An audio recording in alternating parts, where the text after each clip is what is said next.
Hi guys, today I'm going to show you how you can quickly edit your photos using Snapseed. Let's go.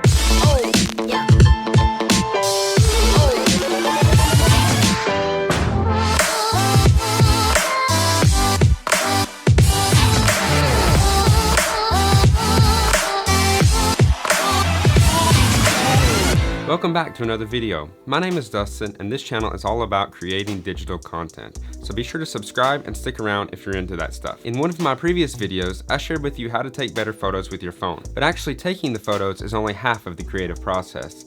The photos come to life whenever you start to edit them. Now in that video, I mentioned Snapseed, which is a powerful mobile app that can help you edit your photos. But there are a ton of options, so I just want to show you the basics today, and in a later video, I'll go over some more advanced tips. One thing to definitely note is that everyone has their own style and what they like. In fact, mine is always changing. It's not so important how my photos turn out, but rather how I use each tool to manipulate the photo into the look that I want. And I think seeing that can help you with your own edits. Alright, let's get started. Okay, here we are in Snapseed. I'm going to open this photo of St. Basil's Cathedral, and the first thing that we want to do is correct the composition. Let's open up Tools and touch Rotate. Now, as you can see, it has rotated the image automatically to make sure it's level. This is one of the most important tips I can give you, is always correct your horizon. After that, I think I want to correct the crop a bit, so let's go to Tools and Crop.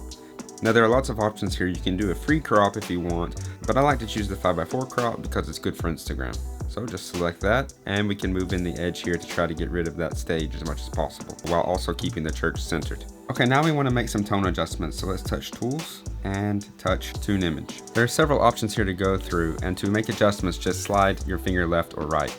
Let's start with brightness. This photo has a few bright spots, so I'm going to lower it a little bit. Now since this was taken in the middle of the day, the light was quite harsh, so I'm going to bring down the contrast. Phone cameras tend to add a lot of saturation, so I'm going to bring it down just a bit.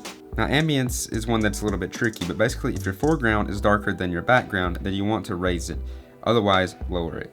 This will kind of balance the light in the image. Okay, let's lower the highlights, which are the brightest parts of the image, and lift up the shadows just a bit.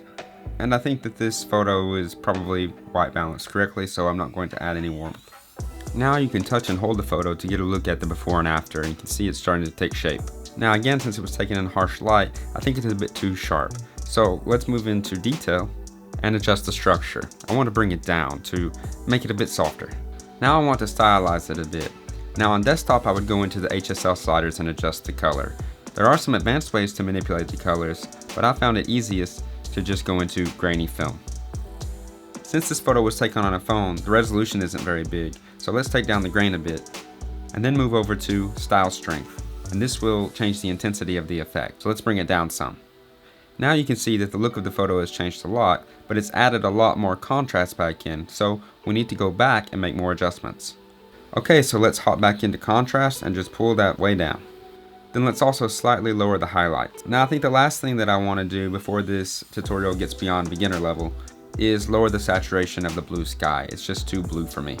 So we're going to go into selective and place one of these, pins on the color that you want to adjust. So I'll put several here, and they each start out with B, which is for brightness. So I want to make it a bit brighter so that the blue isn't so deep. Then I'll tap and drag down to S for saturation and just lower that for each one. Okay, I think that looks pretty good. Here's a comparison of before and after. You can see the difference is mostly in color, but the edited photo is more balanced in terms of tone. Wow, that took a while. My initial plan was to show you more than one edit, but it was getting to be too long and I don't want you to sit here all day. So I'll just have to plan for more tutorials in the future. I hope you found these tips useful, and in fact I'd love to see your edits. You can follow me on Instagram at xbatexplode and send them to me there. As for the question of the day, on my last video, Artemis Podolsky wrote, "Nice vid, that whirly transition was legit. Did you make that shape yourself? Also, at 153, you mean high aperture, right?" If you'd like to see how I made that effect, then let me know in the comments below. As for aperture, I meant a low f-stop, but a larger aperture, to let more light in. Alright, if you enjoyed this video, it's time to hit the like button. Be sure to subscribe if you want to see more, and I'll see you next time.